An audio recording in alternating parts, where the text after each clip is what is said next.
Hello and welcome to the History and Art Secrets YouTube channel. Are you ready for a new journey in search of knowledge?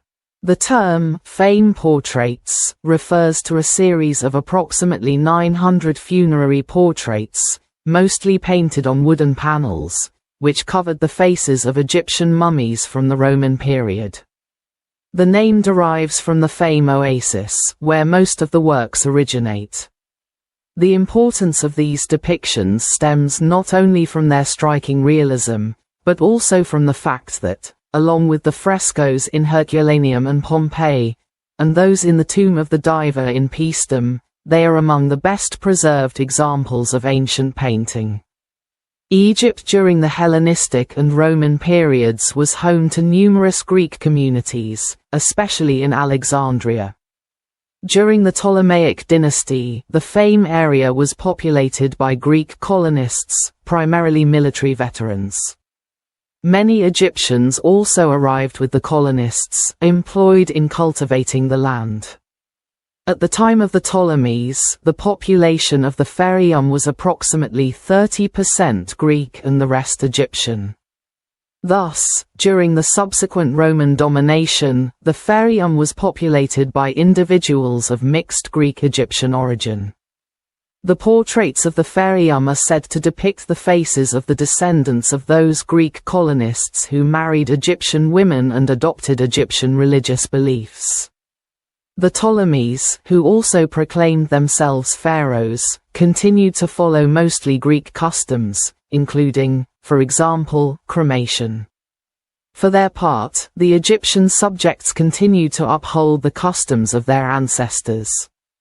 While the use of sarcophagi effectively fell into disuse by the 2nd century AD, the practice of mummifying the bodies of the deceased remained in use. The funeral masks of the pharaoh's time began to be made not according to Egyptian standards but according to Greco-Roman ones. Although the practice of creating mummy portraits was widespread in Egypt as early as the Pharaonic era, the Fayyum portraits are considered a distinct genre for two reasons. The first, geographical, stems from the fact that they were found primarily in the Fayyum basin. The second, chronological, is due to the fact that these works date exclusively to the Roman era. They cover a period from the end of the 1st century to the beginning of the 4th century AD. The reasons for the end of this type of artistic production remain unknown to this day.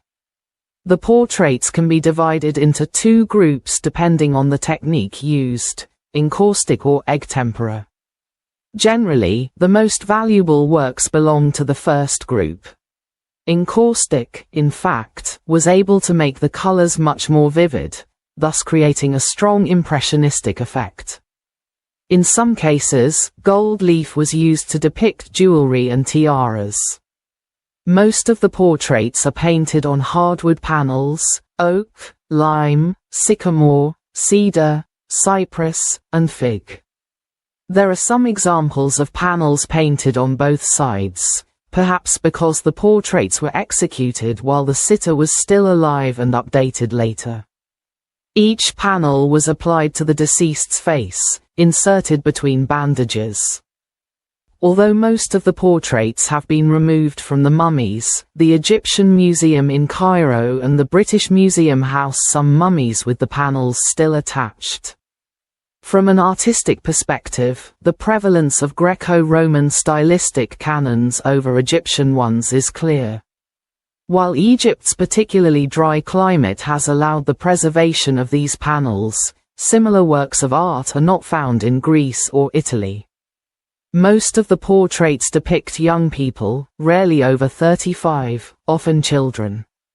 This may be explained by the low life expectancy of the time. If you enjoyed this video, please like it, share it on your social media, and subscribe to our channel. Thank you. Hello and